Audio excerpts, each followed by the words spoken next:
Hello. Hello Bhagat ji सत साहिब जी। और भगत जी कछु बताओ। हाँ जी। हमने कि एक बच्चा चलो होगा आप 20-25 दिन हो गए। कैसे? यहाँ से चला गया रिसाए के चलो होगा पर गुस्सा हो हैं? गुस्सा हो के चलो होगा 1 महीना से पता ही नहीं है। कहाँ चले गए? पता नहीं कहाँ है वो कहाँ है पता हमने कि आप कछु गुरुजी से करवाओ। गुरुजी क्या करेंगे भगत जी? नहीं आप कछु बने तो बताओ। उसमें क्या बनेगी? चला गया तो आ जाएगा। कोई बच्चा तो है नहीं भगत जी, समझदार है। जब ठोकर लगेगी समझ में आ जाएगी तो वापस आ जाएगा। ये तो परेशानी है घर के सब लोग परेशान है। परेशान क्यों हो रहे हो बताओ? इसमें परेशानी का कौन सा कारण है भगत जी? कोई बच्चा तो है नहीं कि भाई वो कोई मेले में खो गया है। समझदार है। कितनी उम्र थी? 18 साल को। तो 18 साल का कोई बच्चा थोड़ी होता है भगत जी। मेरे तो 18 साल में बच्चे पैदा हो गए थे। नहीं वो तो सही है लेकिन अब घर में परेशानी है भगत जी। हमने कही हम सबसे परेशानी भगत जी जब तक ज्ञान नहीं है तब तक है। बाकी कोई परेशानी नहीं है भगत जी। जब ठोकर लगेगी अपने आप मुंह उठा के आ जाएगा। ये समय ऐसा ही होता है ना। आदमी 7वें आसमान पे होता है, उसको लगता है कि मैं सब कुछ कर लूंगा, मेरे को तो माँ बाप ने घर में कैद करके रखा हुआ। लेकिन जब वो बाहर जाता है ना और जब उसको दुनियादारी का मालूम पड़ता है तो थोड़े दिन में ना मुंह नीचा करके वापस आ जाता है। आप अपने भगवान की भक्ति में ध्यान दो, जाएगा तो जाएगा भगत जी। जब भगवान के बेटा बेटी आज उसके नहीं हो सके, जब गुरु जी के बेटा बेटी उसके नहीं हो सके, आप और हम क्या उम्मीद करें इनसे? तो बात सही आपने जन्म दे दिया, पाल दिया, पोस दिया, पढ़ा दिया, लिखा दिया है। अब सारी जिंदगी कोई उनकी गुलामी करने का ठेका ले रखा है क्या हमने? बताओ सब पैसे देते खर्चा दिया उनको जुड़वा दिया, परमात्मा की भक्ति दिलवाए दा, समझाए दा, जो कछु मांग रहा है दे रहा है लेकिन फिर हम चले जा रहा है। अब कहाँ हो? अब क्यों उसके लिए टेंशन कर रहे हो? जब एक बात बताओ, आपने सब कुछ इतना उसके लिए किया और जब वो आपका नहीं हो सका, एक छोटी सी बात के ऊपर मान लो वो आपसे नाराज होके घर से निकल गया, बुढ़ापे में क्या उम्मीद करोगे आप उससे कि आपको 2 टाइम की रोटी दे देगा वो? बात तो सही है। भगवान पे विश्वास करो, आपको भक्ति मिल गई परमात्मा की। देखो उस लड़के का अपना संस्कार है भगत जी। उस लड़के का अपना संस्कार है, हम उसमें कोई फेरबदल नहीं कर सकते। और ये स्थिति कोई आपके साथ में नहीं है, ये किसी के भी साथ में हो सकती है। हमने ज्ञान को आधार बनाना पड़ेगा। मेरा बड़ा लड़का है, 18-19 साल का है, ठीक है। और जो भी जिम्मेदारियां होती हैं परमात्मा ने सारी निभाई, ठीक है। अभी पिछले 2 महीने से कोई छोटी सी बात को लेके कोई बात नहीं, बात भी उसके हित की, उसके भले की, ठीक है। लेकिन उसको लगा कि भाई मुझे तो जो है मतलब कैद करके रखा हुआ। तो दास ने कहा भैया इस गलतफहमी में बिल्कुल मत रहना, ना मैं कैद हूं ना तू कैद है। मेरी तरफ से तो उसी दिन आजाद हो गया जिस दिन मुझे परमात्मा का ज्ञान मिल गया था। और तेरी मर्जी है, तू कोई बच्चा तो है नहीं, न कोई नादान तो है नहीं, 18 साल का हो गया, तू खुद सोच सकता है, तू समझ सकता है, तू विचार कर सकता है। बोला मैं तो जयपुर जाऊंगा, मैं मेरा अलग से काम करूंगा कोई कंपनी में। मैं कहा तू पाकिस्तान जाता है मेरी तरफ से, मुझे कोई टेंशन नहीं है भैया। तू मैं तेरे भरोसे नहीं हूँ, मैं उस परमपिता परमेश्वर के भरोसे हूँ। ना मैंने तेरे पीछे अपनी कोई उम्मीद बांध रखी, ना मैं बांधूंगा। ऐसी मूर्खता मैं नहीं करूंगा। वो घर से चला गया तो ले जा भैया किराया, मेरे पास तो ये है, इससे ज्यादा कुछ है नहीं, आगे मेरे से कोई उम्मीद करना मत। और अपना जो भी काम धंधा कर, कहीं भी रह। और जब तेरे घुटने टूट जाएं, तुझे लगे कि हाँ भाई यहाँ तो कोई किसी का नहीं है, तो मुंह उठा के अगर आ जाएगा तो 2 टाइम की रोटी परमात्मा फिर तेरे को दिलवा देंगे। उसके बाद भगत जी 2 महीने हो गए, ये दास अपने परमपिता परमेश्वर के चरणों की सौगंध खा के कहता है 2 महीने हो गए ना तो उस लड़के को मैंने आज तक फोन किया, जबकि उसके पास में 25,000 रुपए का फोन भी है।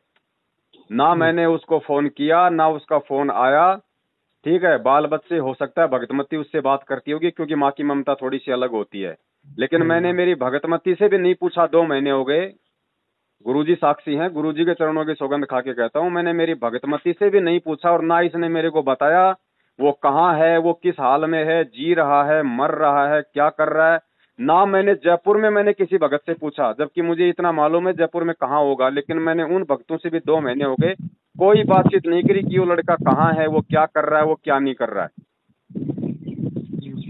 हमें कोई मतलब नहीं, और ना मेरे अंदर ऐसी कोई भावना आई कि वो क्या कर रहा होगा। उसका संस्कार उसके साथ में है। गुरुजी ने सत्संगों में पूरा निचोड़ बता दिया भगत जी, और यही वो बातें हैं जो हमें बांध के रखेंगे आने वाले समय में। ध्यान रखना, हमें अगर इस मोह माया में अगर फंसाएंगी तो यही बेटा बेटी हैं। जरूरी नहीं कि बेटा बेटी ने नाम ले लिया तो बिल्कुल वो परमात्मा के हो गए। जब तक वो ज्ञान को नहीं समझेंगे तब तक वो काल की हद में है। वो आपको भी तोड़ने की पूरी कोशिश करेंगे। ये काल भगवान की चाल होती है, आपके बेटा बेटी के माध्यम से आपको फंसाने की वो कोशिश करेगा। भगत जी गुरुजी ने हमें राजा जनक का जो किस्सा सुनाया वो किस लिए सुनाया। राजा जनक जो राजा था और जिसने सीता को बचपन से पाला, ऐसे राजमहलों में रखा, वो तो उसका दुख देख ही नहीं सकता था। और उसने तो अपनी बेटी के अच्छे भविष्य के लिए अयोध्या के राजा दशरथ के बेटे रामचंद्र जी के साथ में उसकी शादी की थी, ये सोच के कि मेरी बेटी सुखी होगी, कभी दुखी नहीं होगी। जब 12 वर्ष का उनको वनवास मिला, 12 वर्ष का या 14 वर्ष का जो भी था, वो जंगल में भटक रही थी। भगत जी, क्या राजा जनक अपनी बेटी के लिए कोई अच्छा मकान नहीं बनवा के दे सकता था जंगल में? वो तो राजा था ना। क्या वो अपनी बेटी के पास में नौकरानियां नहीं छोड़ सकता था? लेकिन जब तक वो 12 साल तक जंगल में रही, राजा जनक एक बार भी ना तो उससे मिलने गया, ना उसका हालचाल पूछा। गुरुजी ने कहा कि वो समझदार था, वो परमात्मा के विधान से परिचित था कि बच्चों को केवल अपना संस्कार मिलेगा, तुम बच्चों की कहां तक रक्षा करोगे। एक बार भी उसने ये नहीं देखा कि मेरी बेटी सुखी है या फिर वो दुखी है, क्योंकि उसको ज्ञान था, उसको परमात्मा के विधान का पता था कि बच्चों को वही मिलेगा जो उनके संस्कार में है। तो भगत जी, आप और हम क्यों टेंशन ले रहे हैं भैया? आप और हम क्यों टेंशन ले रहे हैं? हम तो परमात्मा की शरण में हैं, और यहाँ तो हमने अपनी आत्मा का आत्म कल्याण करवाना है। दूसरों का हमने कोई ठेका थोड़ी ले रखा है। आपने जबरदस्ती आपने जबरदस्ती को धक्के मार के तो निकाले नहीं उसको। नहीं, वो तो अपनी मर्जी से गया है ना। तो अगर ठोकर लगेगी तो अपनी मर्जी से वापस आ जाएगा, नहीं आता है तो भी आपको कोई टेंशन नहीं। आप अपनी परमात्मा की भक्ति में ध्यान दो। आपको 2 टाइम की रोटी वो परमात्मा देगा, आपका वो लाडला नहीं देगा। ध्यान रखना, क्या पता वो कल को ज्ञान ना समझ पाए, कल को कुसंगति में पड़ जाए, और धर्मदास के बेटे नारायण दास की तरह क्या पता आपके भक्ति मार्ग में बाधा उत्पन्न कर दे। ज्ञान समझता तो जाता ही नहीं, वो बहुत थोड़ा बिगड़ गया, लड़का खराब हो गया। तो लड़का खराब हो गया ना, तो उसको अपने हाल पे छोड़ दो। जब ठोकर लगेगी, जब संसार के थपेड़े लगेंगे ना, तो सीधे रास्ते अपना आप आ जाएगा। नहीं आएगा तो उसका संस्कार उसके साथ में। आप अपनी दाल रोटी आराम से खाओ, आप अपने गुरुदेव की भक्ति करो, और कोई तरीका नहीं है दूसरा। अगर रात दिन उसके बारे में सोचते रहोगे, चिंता करते रहोगे, तो ये आपके ज्ञान की कमजोरी को दर्शाएगा। आप परमात्मा को भी आप दुखी करोगे कि इन नालायकों को इतना ज्ञान देने के बाद भी ये मेरी चिंता ना करके, कि चिंता तो हरि नाम की और ना चिंता दास, जो कोई चिंता नाम बिना सोए काल की फांस। ये काल की फांस है, ध्यान रखना। काल उस बेटे को लेके इस परमात्मा और उसकी भक्ति से आपका ध्यान भटकाना चाहता है कि इसका ध्यान इस भक्ति में कम और अपने बेटे में ज्यादा रहे। बात तो सही है भगत जी। हम भगत तो जी, हाँ, कुछ बीच में विचलित हो गए थे, जब से आपका ज्ञान सुना, आपका जब शंका समाधान की हमने वीडियो सुनी, अब कछु भक्ति में ध्यान लगा और भगत हो गए कुछ आपकी बात सुन के जी।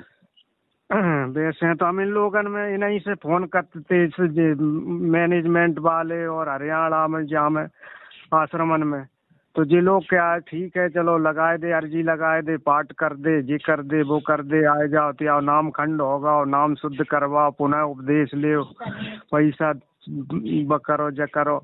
लेकिन मैंने आपकी जब से ये वीडियो सुनी तब से कुछ मुझ में दृढ़ता आ गई, और आपकी जो कोई सुन लेगा वो दृढ़ भक्त हो जाएगा। आप परमात्मा की आपके ऊपर बहुत बड़ी दया है भगत जी। कोई नामखंड नहीं है, ये तो कर रहे हैं अपना धंधा मैनेजमेंट वाले, इनके चक्करों में तो आओ मत। और ये जो तरीके होते हैं ना, इस तरह का आपके साथ जो ये घटना घटी है, ये ध्यान रखना, ये परमात्मा आपकी परीक्षा ले रहा है। परमात्मा आपको मजबूत करना चाहता है। परमात्मा ने आपको जो ज्ञान दिया, परमात्मा वो देखना चाहता है कि मेरे ज्ञान इसको कितना समझ में आया और मेरे ज्ञान पे ये कितना दृढ़ है। ये आपकी परीक्षा है, ध्यान रखना। ये झटके हमारे जीवन में बहुत आएंगे, अंतिम समय तक आएंगे। क्योंकि मान लीजिए आज अगर इन बच्चों में हमारी आस्था, अगर मोह ममता रही, और कल को यदि हमारा शरीर छूटने को हुआ, तो भगत जी वो मोह ममता तो उस समय भी रहेगी। तो हम तो फंस जाएंगे। परमात्मा कहते हैं जहां आशा तहां बासा होई, मन कर्म वचन सुमरियो सोई। वहीं परमात्मा भगत होने के बावजूद भी अगर इन बच्चों में आस्था रही तो वहीं पे मतलब कुत्ता बना के जन्म दे देगा। फिर क्या कर लेंगे भैया? हाँ, उनके यहाँ पहुंचाए दे ले, देखो बच्चन को अपन 1% भी भगत जी, 1% भी, क्योंकि 18 साल की उम्र जो है वो परिपक्व उम्र होती है। आदमी खुद अच्छे भले बुरे का निर्णय कर सकता है। 1% भी मत सोचो कि वो कहाँ होगा, क्या कर रहा होगा। उसका जो हो रहा होगा उसका संस्कार उसके साथ में है। अगर अच्छा संस्कार है तो परमात्मा उसको सद्बुद्धि देगा। अगर नहीं अच्छा संस्कार है तो फिर आपने कोई टेंशन लेने की जरूरत नहीं है। परमात्मा ने क्या किया? जब परमात्मा का खुद का बेटा नारायण दास था जो उसकी भक्ति में बाधक बन गया, और परमात्मा से नारायण दास धर्मदास बार बार कहता था, क्योंकि उसको मतलब अपने पुत्र का मोह था इतना ज्ञान सुनने के बाद भी। तो उसने कहा कि परमात्मा ये मेरा बेटा है, इसको थोड़ा समझाओ, ये भक्ति पे लग जाए। तो परमात्मा को पता था कि ये नादान अपने बेटे के मोह में फंसा हुआ है और ये मरेगा ये यहीं पे। तो परमात्मा ने उसकी आस्था तोड़ने के लिए भगत जी अपने उस बेटे के मोह से परमात्मा ने कहा ला भाई ठीक है, लाओ उसको समझाएंगे। तो धर्मदास ने अपने बेटे को बुलाया कि भाई परमात्मा आए हुए हैं, चलो 2 बातें कहेंगे। तो वो अपने बाप की थोड़ी बहुत लाज शर्म से वो आ गया। अब परमात्मा ने क्या किया मालूम, को पता था भैया ये काल का एजेंट है, अगर इसको ज्ञान की बात समझाऊंगा तो ये मानेगा नहीं। तो परमात्मा ने उसकी बड़ाई करनी शुरू कर दी कि देख धर्मदास, तेरे बेटे का कितना अच्छा भाग्य है, कितना अच्छा सौभाग्य है, कितना संस्कारी जीव है ये। धर्मदास ध्यान से देख। अब उधर तो बेटा खुश हो रहा और परमात्मा धर्मदास का ध्यान उस बेटे की तरफ करना चाहते थे। तो परमात्मा ने कहा कि देख धर्मदास, इसके माथे को, इसके ललाट को ध्यान से देख, इसके ललाट पे कितना तेज है। अब जैसे धर्मदास ने ध्यान से उसके माथे की तरफ देखा तो परमात्मा ने उस आत्मा का वास्तविक जो चित्रण था वो धर्मदास को दिखाया। धर्मदास को काल दिखाई दिया अपने बेटे के उसमें मस्तिष्क में, और कहा कि धर्मदास ये तेरा बेटा नहीं नालायक, ये काल का भेजा हुआ मृत्यु अंध नाम का एजेंट है, तेरी भक्ति बर्बाद करने के लिए आया है। तू कहाँ इसके मोह में बैठा हुआ है। तब धर्मदास का अपने बेटे से मोह हटा कि यहाँ तो कोई किसी का बेटा बेटी नहीं है भाई। सही है भगत जी। तो भगत जी हमें टेंशन नहीं लेनी। आप एक बात बताओ भगत जी, छोटी सी चीज है ये, कोई बड़ी भारी चीज नहीं। अगर परमात्मा का ज्ञान समझ में आ जाए तो आज आपका बेटा आपसे दूर चला गया, आप इतना परेशान हो रहे हो, कल को आपके पड़ोसी का, चलो आपका बेटा तो 18 साल का था, हैं, कल आपके पड़ोसी का अगर 7 साल का बच्चा अगर किसी मेले में खो जाए, अगर 7 साल का बेटा अगर किसी मेले में खो जाए या वैसे कोई उठा के ले जाए, तो सोचो उस माँ बाप को कितना दुख दर्द होगा कि यार बच्चा नादान था, चलो कोई समझदार होता तो अपना कोई वो कर लेता, लेकिन मेरा बच्चा तो भोला था, नादान था, हैं, बेचारा 7 साल का था, कहाँ होगा, कैसी हाल में होगा, वो कितना दुखी होगा। वो तो पता भी नहीं बता सकता कुछ। लेकिन आपको दुख नहीं होगा। आपका पड़ोसी होने के बाद भी वो बच्चा रात दिन आपको देखता था, आप भी उसको देखा करते थे, हो सकता है आपने उसको खाना भी खिलाया हो, आपने उसको गोद में भी खिलाया हो, लेकिन फिर भी आपको भगत जी 5% भी दुख नहीं होगा जो उसके माँ बाप को हो रहा है। क्यों भैया? क्या वो किसी का बेटा नहीं? क्या वो 7 साल का नहीं? तो भगत जी बस इतनी सी ये चौंध है जो परमात्मा हमारी तोड़ना चाहते हैं कि भैया तुम अपने बेटा बेटी को भी, अरे पड़ोसी का नहीं, तुम कम से कम उनको मेरा बेटा बेटी मान लो कि भैया ये मेरे नहीं, ये परमात्मा का है। और जब परमात्मा का है तो तुमसे ज्यादा ध्यान उसका परमात्मा रखेगा, चाहे उसको चोर उठा के ले जाए, चाहे वो घर से, चाहे वो अपनी तरफ से निकल जाए। अगर हमने उनको परमात्मा का मान लिया तो परमात्मा संभालेगा ना। तो फिर हमें टेंशन काहे हो रही है कि वो घर से चला गया, पता नहीं कहाँ होगा, क्या होगा। ये दुनिया भर में जो लाखों करोड़ों अरबों खरबों जीव जंतु हाथी घोड़े हैं, इनका ध्यान कौन रख रहा भगत जी? सब परमात्मा के भगवान। तो परमेश्वर पे छोड़ो। जब परमेश्वर ने कह दिया कि भैया पो पाटी पगड़ा भैया जागी जिया जून, वो सब कहूं को देत है चौथ समाना चून। आपके बेटे का जो संस्कार था जन्म से लेके मृत्यु तक, वो परमात्मा ने उसी समय निर्धारित कर दिया था जब वो आपकी धर्मपत्नी के पेट में था। उसको वही मिलेगा जो उसको विधाता ने उसके मस्तिष्क में जो लिख दिया। अब आपको टेंशन करने से वो कम ज्यादा नहीं होगा भगत जी। आपके टेंशन करने से आप अपनी भक्ति का नाश करोगे। सही है भगत जी। ठीक तो है भगत जी, मालिक के ज्ञान को आधार बनाओ। इसीलिए तो परमात्मा 27 साल से रात दिन ये मेहनत कर रहे हैं कि हमारी ये चौंध टूटे। बेटा बेटी भाई बंधु रिश्तेदार हैं, हम कोई आदमी है अपनी पत्नी को इतना प्यार करता है, इतना प्यार करता है, और मालूम पड़ा वो किसी दूसरे के साथ भग गई। कहाँ गया वो प्यार? वो तेरी थी क्या? सही है, कोई किसी का नहीं है भगत तो भगत जी हम तो खाली इसी जन्म में एक दूसरे को अपना मान रहे हैं, पिछले जन्म में वो आपका बेटा था, आप उसके बेटे थे, आपको पता है क्या? नहीं है। तो काहे की टेंशन लेनी पड़ी भैया? यहाँ तो स्वार्थ के रिश्ते हैं, गुरुजी ने साफ कह दिया भाई, मतलब के बिना कोई नहीं प्यारा। यहाँ तो स्वार्थ के रिश्ते हैं भगत जी। सही है भगत जी। अगर अच्छी आत्मा होगी, संस्कारी आत्मा होगी, तो चाहे वो कहीं चला जाए, परमात्मा पल पल उसकी रक्षा करेगा और उसको सद्बुद्धि भी देगा। अगर संस्कारी आत्मा नहीं है तो ना वो भगवान के काम की, ना वो आपके काम की। और क्या पता अगर वो घर में रहता तो हमेशा टेंशन बनी रहती, ना आप भक्ति कर पाते, आपको भी वो परेशान रखता। तो चला गया तो ठीक है ना, कम से कम ठोकर तो लगेगी। अगर समझदार होगा तो कम से कम ठोकर लगेगी, नहीं समझदार होगा तो भटकता रहेगा। पूरी दुनिया भटक रही है भगत जी। भूकंप आ जाते हैं, दुनिया भर की बीमारियां हो जाती हैं, अकाल पड़ जाते हैं। गुरुजी ने कहा कि जब एक समय जब इस पृथ्वी पे अकाल पड़ा था ना, तो माँ अपने दूध पीते बच्चों को छोड़ छोड़ के सबसे पहले अपना पेट भरने की सोच रही थी कि मैं कैसे जीवित रहूं। उस समय है ना, ये मोह ममता प्यार ये सब जो है, मतलब ये दूर भग जाता है। सही बात है भगत जी। थोड़ा ज्ञान को आधार बनाओ, परमात्मा ने हमें इतना समझा दिया। अब मान लीजिए क्या पता आपका भगत जी कल ही आपका सतलोक जाने का टाइम आ रहा हो और काल ने आपको ये टेंशन लगा दी, बताओ आप कैसे सतलोक जाओगे? मुझे ये बता दो। परमात्मा लेके जाएगा तो भी नहीं जा पाओगे आप, आपके अंदर वो भाव रहेगा। अब वो भाव रहेगा तो परमात्मा कहाँ ले जाएगा आपको? परमात्मा ने तो जैसे रानी इंद्रमती का उदाहरण दिया, सुपथ सुदर्शन का उदाहरण दिया, मानसरोवर पे ले जाके 21 ब्रह्मांड से बाहर निकाल के परमात्मा ने उनसे पूछा कि रे नालायको, अभी भी तुम्हारे मन में कोई छोटी मोटी कोई आस हो, कोई रिश्तेदार को लेके, बेटा बेटी को लेके, तो बता दो। तो सबने ये कहा कि परमात्मा और तो सब ठीक है मालिक है, वो मेरा पति था ना, वो थोड़ा सा उसने नाम नहीं लिया परमात्मा, आत्मा तो बहुत अच्छी थी वो है। परमात्मा का भी उसको भी आप अगर आपका कोई संस्कार हो उसका, तो मालिक उसको भी अपनी शरण में लेना। सुपर सुदर्शन ने कहा कि परमात्मा और तो कोई दिक्कत नहीं है, लेकिन जो मेरे माता पिता है ना वो बहुत अच्छे थे, वो खुद भक्ति नहीं करते थे लेकिन मेरे को मना नहीं करते थे। परमात्मा कभी समय मिले तो उनको भी संभाल लेना। अब बताओ वहां जाके भी माँ बाप की ठेकेदारी ले रहे हैं। तो ये काल ऐसे ठगता भगत जी। हमने ये ठेकेदारी यहीं पे समाप्त करनी है। हम तो नौकर हैं, परमात्मा के नौकर, और ये बेटा बेटी हमारी नहीं है भगत जी, ये तो हमारे को परमात्मा ने नौकरी दे रखी है। रही समझ में भगत जी। गुरुजी ने साफ साफ बता दिया कि एक औरत थी और उसकी ड्यूटी लगाई किसी सेठ के घर पे, और ड्यूटी क्या थी कि भैया जो मेरे घर के पास में जो स्कूल है, रोज मेरी बेटी को लाएगी, रोज मेरी बेटी को लेके जाएगी। वो रोजाना उस सेठ की लड़की को, जो छोटी लड़की थी, उसको स्कूल छोड़ के उसको लेके आती, साथ में रखती एक छत्ता। गर्मी का टाइम होता, कोई बरसात होती तो वो उसके ऊपर रखती, ना कि अपने ऊपर, कि भाई सेठ की लड़की है, अगर कुछ हो गया, तबीयत खराब हो गई, सेठ नाराज हो जाएगा। और जिस दिन उसकी नौकरी वहां से हटी, उसके बाद वो लड़की चाहे वो नाली में पड़े, वो लड़की चाहे धूप हो चाहे बरसात हो, उसकी तरफ वो झांक के भी नहीं देखती, ना कभी वो विचार करती है कि वो लड़की गर्मी में मर रही होगी या वो लड़की स्कूल जा रही है कि नहीं जा रही। सोचती है वो? नहीं सोचती ना, क्योंकि उसको पता है कि मैं नौकर थी, मेरी केवल नौकरी थी, मैं इससे ज्यादा मेरा इससे कोई संबंध नहीं था। तो गुरुजी ने यही कहा भगत जी कि भाई ये जो आत्माएं हैं, ये तेरे बेटा बेटी नहीं है नालायक। क्या पता कितनी बार तू इसका बेटा बन गया, ये तेरा बाप बन गया, ये मेरे बेटा बेटी है। मैंने तेरे को ये सेवा दे रखी है, जब तक तेरे भाग्य में है तब तक तू इनको खिला पिला, जब तक ये जवान ना हो जाए, ये समझदार ना हो जाए, सोचने समझने लायक ना हो जाए, तब तक तेरी जिम्मेदारी है इनको खिलाने पिलाने की। उसके बाद तेरी जिम्मेदारी नहीं है इनकी, ये मेरा बेटा बेटी है। तो भगत जी अगर हम परमात्मा का समझेंगे तो टेंशन नहीं होगी, अगर हम अपना समझेंगे तो टेंशन होगी भगत जी। भगत जी आज नेट 2 महीने हो गए भगत जी, आपका लड़का भी आपसे झगड़ के गया, मेरा लड़का भी थोड़ा सा मन मुटाव करके गया। मैंने तो खुद कहा कि भाई साहब मैं तो हाथ जोड़ता हूँ, जितनी जल्दी यहाँ से निकलेगा मेरे लिए भक्ति का उतना अच्छा माहौल बनेगा इस घर में।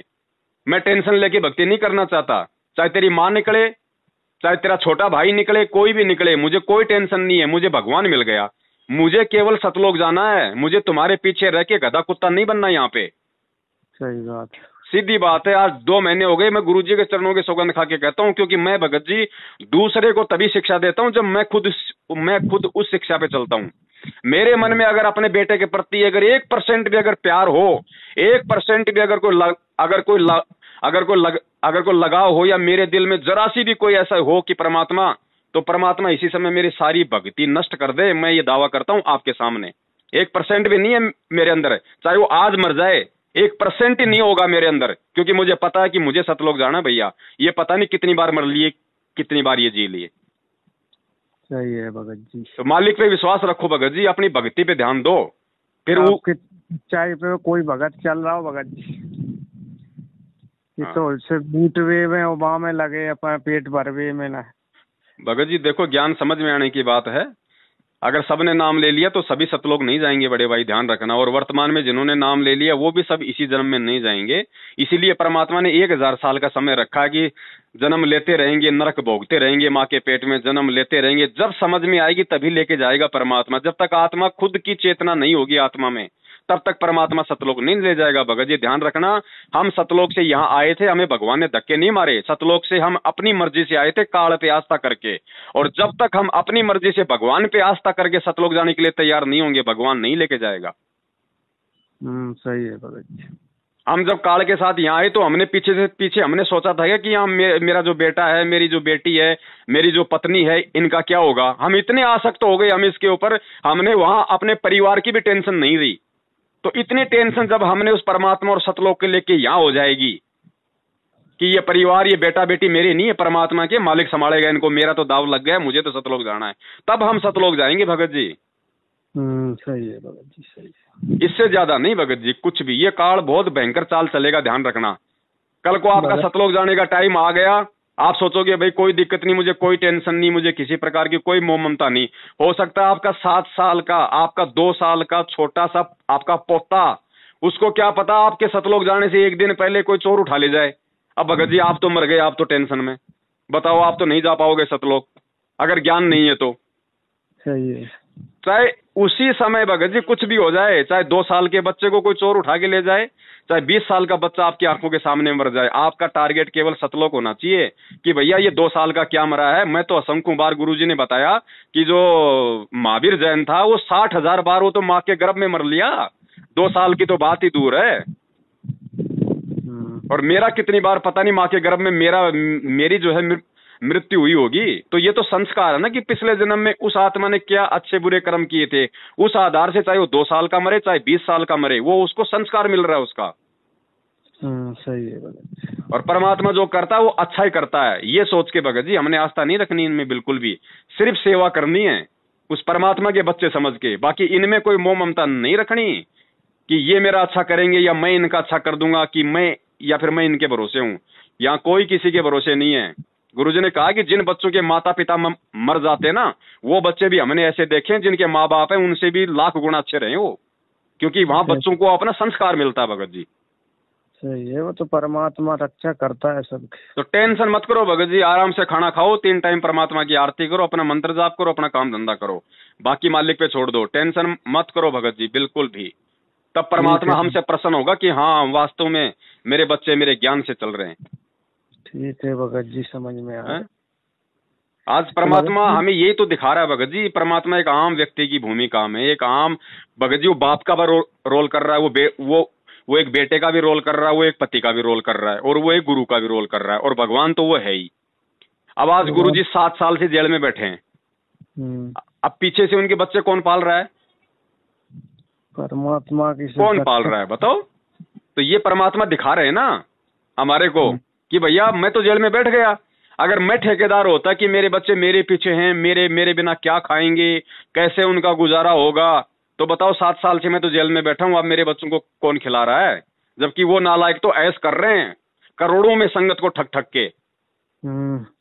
हमारे एक भगत जी हैं, वो बता रहे थे कि हम सार नाम लेने को गए तो पहले उनने सीधी पे बताओ, जब समझ में नहीं आओ तो मुँह खादी बताओ कि ऐसे जाप करो। वो तो ऐसे सार नाम दे रहा है, घर ही याद कर हमें भंवर मच्छ ने ऐसा खाया कि मैं पीने पड़ गया, मरने से बचा। बोलो भगत जी, इस सार नाम से जो सतलोक आश्रम मैनेजमेंट हरियाणा दे रहा है डीवीडी वाले सार नाम से, इससे अच्छा तो मैं ये कहता हूँ अगर किसी दुकानदार से आलू टमाटर लाओगे तो कम से कम घर में सब्जी बनेगी, पेट तो भरेगा, उससे तो कुछ नहीं होना। जय के ऊपर से सार नाम के ऊपर अपाओ घमंड करें बैठे कि हम तो सार नाम ही है। ये परमात्मा दिखा रहे हैं भगत जी, ये परमात्मा की तरफ से ये परीक्षा थी कि नालायकों फिर मैं यहाँ धरती पे क्या बकरी चराने आया हूँ? अगर सारनाम भी तुम अगर इन काल के एजेंटों से ले रहे हो तो मैं क्या धरती पे फिर भेड़ बकरियां चराने के लिए आया हूँ? फिर मेरा काम क्या है फिर यहाँ पे? वही तो कह रहा है इन्हें तो शिवन को बांट रहा है। तुम इतना इंतजार नहीं कर सकते? तुम्हें इतना विश्वास नहीं कि पता नहीं गुरुजी जेल से आएंगे कि नहीं आएंगे, सार नाम तो ले लो, ऐसे सतलोक जाओगे क्या? अरे बिना ड्राइवर के अगर तुम बस में अगर तुम बैठ भी गए तो क्या तुम दिल्ली पहुंच जाओगे? बस तो ड्राइवर चलाएगा भैया। ड्राइवर के बिना चाहे तुम बैठ जाओ उस बस में, फालतू में घंटे 2 घंटे में गर्मी मर के फिर तुम नीचे उतरोगे। तो हो रहा है ना, ये जो फर्जी सार नाम ले चुके हैं, आज इनके घर में देखो कितने कैर टूट रहे हैं। इनका पहले अच्छा व्यवहार था, अच्छा स्वभाव था, ये फर्जी सार नाम लेने के बाद तो इनके घरों में आग लगी पड़ी है भगत जी। इनमें अहंकार आ गया, मान बढ़ाई आ गई, बात बात पे लड़ाई झगड़ा गुस्सा गाली गलौच, यहाँ तक कि शराब तक पीने लग गए सारनामी। शराब तक जी राजगढ़ में तो इतना बड़ा केस कर दिया कि कोई सोच भी, जगत वाले भी नहीं सोच सकते। बिल्कुल, उस बहन का बलात्कार किया भगत जी 8 दिन तक वहां पे नामदान केंद्र पे। वो 15 लाख रुपया जो भगत लोगों की जो सिवारे दे दा, पुलिस को दे दा और बहन को दे दा। बोलो अब सिवारे जी गए कि नहीं वहाँ मर्यादा भंग भाई से की दान कर रहा है, कर रहा है, जो कर रहा है। तो इसीलिए तो भगत जी हम कह रहे हैं ना, क्योंकि राजगढ़ में धार नामदान सेंटर पे जिस बहन के साथ सेवादारों ने जो बलात्कार किया था, उसके बाद उसका पति जब खड़ा हुआ तो उसके पति को दबाने के लिए गुरुजी का आदेश बता के संगत से तो 15 लाख रुपए वसूल कर लिए और उसके पति को दे दिए, वहां पे थाने में दिए मामले को दबाने के लिए। अब बताओ 15 लाख रुपए कौन से कोऑर्डिनेटर ने अपने माँ बाप की जमीन बेच के दी थी? संगत का ही तो दान था। तो संगत का दान कहाँ जा रहा है? संगत का दान फालतू यही जा रहा है। कोई 30 लाख की गाड़ी में घूम रहा है, कोई 40 लाख की, वो पैस कर रहा है। हमारे नहीं जाते कि रमेली करवाए हुए जा सिगरो पैसा लेके जिम में धरो बांध के अपने घरे चले गए। और 102 अब बहुत तो देखो परमात्मा ये ऐसे समय में परमात्मा कौन की रक्षा कर रहे हैं, इनकी कर रहा है। 200 लोग मर गए जी, बड़े बड़े कोऑर्डिनेटर। भगत जी 200 क्या, आने वाले समय में आप देख लेना अभी 2-2.5 साल में क्या कहर टूटेंगे इन लोगों के ऊपर। अपने संगत वाले परमात्मा आप लोग इनके जाल से बाहर निकल गए, ये आपका सौभाग्य है। परमात्मा को दंडवत करके लाख लाख शुक्र मनाओ कि परमात्मा ने कैसे इन काले एजेंटों से आप लोगों का छुटकारा करवा दिया। आप लोगों के ये समझ में आ गए। पहले तो सुनने ही नहीं दे रहे थे कि नहीं वो तो गुरुद्रोही है, उनकी के सुनोगे तो तुम तो गुरुद्रोही हो जाओगे और तुम ऊपर काल कोई छाया हो गई, तुम्हारे सर पे काल आ गया। अब हमने जब आपकी वीडियो सुनी, अब हम बहुत दिन से 5-6 महीने से ही सुनी और 5-6 महीने से अलग हो गए। सत्सेवकों की हम लोगों ने बहु करी, जैसे सत्संग हुआ, चर्चा भाई, सत्संग तो नहीं भाव, तो सब में बताई एक दूसरे इनके ऐसे ऐसे सच्चाई बताई। एक किताब हुए शिव कछू, आपको वीडियो सुनो, अब दूसरे इनको बताओ। कछू लोग हमने 10-5 तो जोड़ लाया अपने संग जो हमारे खास आते, उन्हें सच्चाई बताए। लेकिन और लोग से कछू कहो तो वो कहते हैं अरे तुम तो फालतू के, तुम्हारे ऊपर तो काल का साया है। तो हमने कहा आप ये बताइए गुरुद्रोही कौन होता है? कि वो पवन और संजय तो दोनों गुरुद्रोही है। भैया अच्छा है तुम लोग अपना बचाव रखो, हमारे टेंशन मत लो। और आप तब से भगत जी बड़े भाई, जब से आपका वीडियो सुना मुझे कुछ समझ में आई, कुछ सच्चाई आई, उस दिन से मैं परेशान नहीं हूँ। बिल्कुल काम धंधा हर चीज, घर में सब कुछ शांति है। भगत जी सीधी सी बात है, हमारा मकसद है कि इन आत्माओं को, हमारे भाई बहनों को सच्चाई से परिचित करवा के परमेश्वर की मर्यादा तोड़वाने से बचाया जाए। और जब मर्यादा नहीं टूटेगी, हमें सच्चाई का पता हो जाएगा, तो सच्चाई का पता होगा तो हमारा एक तो भक्ति में मन लगेगा, गुरु पे हमारा विश्वास बढ़ेगा। और मर्यादा नहीं टूटेगी तो परमात्मा तो लाभ देगा ही, उसका तो विधान है। आपको जब तक आत्मिक शांति नहीं मिलेगी इस भक्ति से, जब तक आप मतलब शंकाओं में घिरे रहोगे, आप कैसे भक्ति करोगे? आप शंका में कहाँ भक्ति होती, मन इधर उधर घूमता रहेगा। ये काल का एजेंट है, ये तो पल पल भर में बदलता है, इसका क्या ठिकाना है? तो भगत जी बिल्कुल टेंशन मत लो। आप सोच के देखो, जब आपकी 20 या 18 साल की उम्र थी तो आप भी यही सोचा करते थे कि भैया मैं सब कुछ कर सकता हूँ, मुझे पूरी दुनियादारी का ज्ञान है। हम उस बच्चे को बच्चा मान रहे हैं क्योंकि वो हमारा बच्चा है, हम उसको बच्चा मान रहे हैं, लेकिन वो बच्चा नहीं है भगत जी। आप अगर उसके दिमाग से सोचोगे तो वो आपसे 4 गुना ज्यादा अपने आप को समझदार मान रहा है। वो तो सही है भगत जी। तो टेंशन नहीं लेनी भगत जी, बिल्कुल भी टेंशन नहीं लेनी है। ये अरबों खरबों की जनसंख्या, सबको परमात्मा संभाल रहा है, ध्यान रखना। सही है भगत। जिसका जैसा संस्कार है उसको परमात्मा दे रहा है। अरे नरेंद्र मोदी जैसे चाय बेचने वाले को देश का प्रधानमंत्री बना दिया, सही बात। तो क्या वो भगवान नहीं संभाल रहा है क्या? सही जिसका जैसा संस्कार है। और आपका बच्चा तो भगत जी इतने दिनों से आरती भी सुन रहा है, सत्संग भी सुन रहा होगा, कुछ नाम लिया तो मंत्र भी कर रहा होगा, उसके पास तो बतेरा भक्ति धन है। उसके बलबूते पे तो परमात्मा चाहे वो कितने कुकर्म करे, उसको फिर भी बहुत अच्छा जीवन दे देगा। तो हमें टेंशन नहीं करनी बड़े भाई, परमेश्वर के ज्ञान को हमने अब हर स्थिति में आधार बनाना पड़ेगा। अब हमने 650 साल की तरह उस परमात्मा को दुखी नहीं करना कि हम आपका ज्ञान नहीं समझ पाए। सही भगत जी, ठीक है ना। दया परमात्मा की, मालिक को दंडवत करो और कहो कि हे परमेश्वर, वो आपकी संतान है, वो आपकी आत्मा है, मेरा नहीं है परमात्मा। और जो भी होगा, जैसा भी होगा, आप जानो, परमात्मा वो जाने। मुझे तो आप अपनी भक्ति में मतलब ध्यान लगाने की शक्ति दो, बस। ठीक है, इससे ज्यादा कुछ नहीं भगत जी। हाँ ठीक है बड़े भाई, ठीक है, बिल्कुल। सत साहिब जय हो बंदी छोड़ की। ये आपके साथ नहीं, आपसे पहले तो मेरे साथ हो रखी है, इसलिए मैं आपको बता रहा हूँ ये सारी बातें भगत जी। ठीक है भगत जी, आएगा ही समझ में, आएगा। हाँ, अगर मैं 1% भी, अगर थोड़ी बहुत भी अगर मुझे टेंशन होती तो भगत जी मैं आपको ये बातें मैं आपको मतलब बोलने का अधिकारी नहीं हूँ। लेकिन सबसे पहले उस मालिक को पता है कि ऐसे ऐसे संगत में एक संदेशा और जाएगा, और उस संदेशे के लिए उस परमात्मा ने सबसे पहले मेरे को तैयार किया। ये घटना पहले मेरे साथ उस परमात्मा ने घटाई। तभी तो भगत जी लोगों का ये इन चीजों का मालूम पड़ेगा। ये बेटा बेटी के पीछे, धन संपत्ति के पीछे तो काल हमारे को लूटता है, और है क्या यहाँ पे, और हमारा है क्या यहाँ पे, बताओ? कुछ नहीं। ये दो चार ही तो ऐसी चीजें हैं जो अंतिम समय में हमारे को यहाँ पे मतलब रोक लेती हैं। ममता, मोह, नाते, रिश्ते, धन संपत्ति, यही है और का। तो भैया इनको तोड़ना पड़ेगा, इनको टूटे बिना काम नहीं चलेगा। गुरुजी कहते हैं तन मन धन सब मेरा। जैसे मालिक ने सत्संग में कहा कि तुम तो खाली फॉर्मेलिटी करते हो, तुम तो खाली बस लेके वो अपने हाथ में धूप बत्ती, जैसे हम पहले कहते थे, हे प्रभु तन मन धन सब तेरा, तेरा तुझको अर्पण क्या लागे मेरा। तो परमात्मा कहते हैं ये तो भाई तुम्हारी नौटंकी है। फिर मालिक ने बताया कि तन मन धन सब मेरा, कि ये तो मेरा ही है, ये तो तू जबरदस्ती अपना मान रहा है।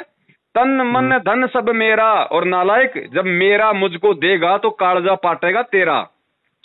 सही। जब ये देने का समय आएगा ना तो तेरा कालजा फटेगा तेरा। तो देगा वही भगत जी जो ज्ञान आधारी होगा, जिसको मालूम होगा इस बात का कि ये तन मन धन, ये बेटा बेटी, भाई बंधु, प्रॉपर्टी, ये पूरा 21 ब्रह्मांड उस परमात्मा से इस काल भगवान ने भीख में लिया है। ये सब कुछ उस मालिक का है। ये बच्चे जो आज जो ये पैदा हुए हैं, मैं जो हुआ हूं पैदा, ये परमात्मा ने इसको जो 5 तत्व और 3 गुण दिए ना, ये सब उसके कारण है। तो यहाँ ना तो इस काल भगवान का कुछ है, ना भगत जी आप और हमारा यहाँ कुछ है, सब कुछ उस परमात्मा का है, और अंत में परमात्मा के पास ही जाएगा। भगत जी वो लड़का कहाँ है? बनोरा होते को लड़की को लेके गया किसी को। भगत जी वो कुछ भी ले गया हो, मेरा आपको इतनी देर से समझाने का यही मकसद था। चाहे वो किसी लड़की को लेके भगा हो, चाहे वो खुद अकेला भगा हो, चाहे वो कुछ भी किया हो उसने, आप उसकी तरफ से निश्चिंत हो जाओ। बिल्कुल भी गलती आपने नहीं करी है, ध्यान रखना। गलती तो वो बच्चे ने करी है। तो गलती बच्चे ने करी है ना, तो उसको भुगतना है या नहीं भुगतना है वो परमात्मा जाने और वो बच्चा जाने। भगत जी आप अपनी भक्ति पे ध्यान दो। ठीक है। अगर घर में वापस आ जाए तो बोल देना भैया अगर इस घर में अगर रहना है तेरे को, क्योंकि तू गलती कर चुका है, तू ये साबित कर चुका है कि मैं अपने माँ बाप को कोई तवज्जो, कोई इज्जत अपने गुरु को मैं नहीं देता। अगर तू इस घर में वापस आया है और इस घर में अगर तुझे रहना है तो अब तुझे उस परमात्मा की मर्यादाओं के अनुसार रहना पड़ेगा, वरना इसी समय जा सकता है। तेरा हमारे से कोई रिश्ता नहीं है। सीधा टाइट कर देना। ये बच्चे हमारे सिर पे भगत जी उस समय चढ़ते हैं जब हम इनको जबरदस्ती अपने सिर पे बैठाते हैं। इनके नाजायज जो फरमाइश होती है उनको हम जबरदस्ती अपनाते हैं। ठीक है भगत जी, ठीक। बोला भैया 4 दिन किसी रिश्तेदार के पास जाके आ, तेरे को मालूम पड़ जाएगा 2 टाइम का खाना कैसे खाया जाता है। तू यहाँ पे जब मर्जी यार रसोई में घुस जाता है, मम्मी पराठे बना दे, मम्मी हलवा बना दे। रिश्तेदार के वहां जाके बोलना वहां पे दिन में 4 बार खाना खाओ वहां, और बोल कि मेरे को हलवा बना दे। 2 दिन बनाएंगे, 3 दिन बनाएंगे, चौथे दिन कह देंगे निकल यहाँ से, तेरे बाप ने यहाँ पे देसी घी ला के रखा हुआ है क्या, हलवा बना दे। सही बात, सही है भगत जी। तो भगत जी हमें टेंशन नहीं लेनी है बिल्कुल भी। अब मालिक के ज्ञान को आधार बनाओ, परमात्मा को दुखी मत करो, ध्यान रखो अब। ठीक है भगत जी। हाँ, सत साहिब जय हो बंदी छोड़ के। साहिब जय हो बंदी छोड़।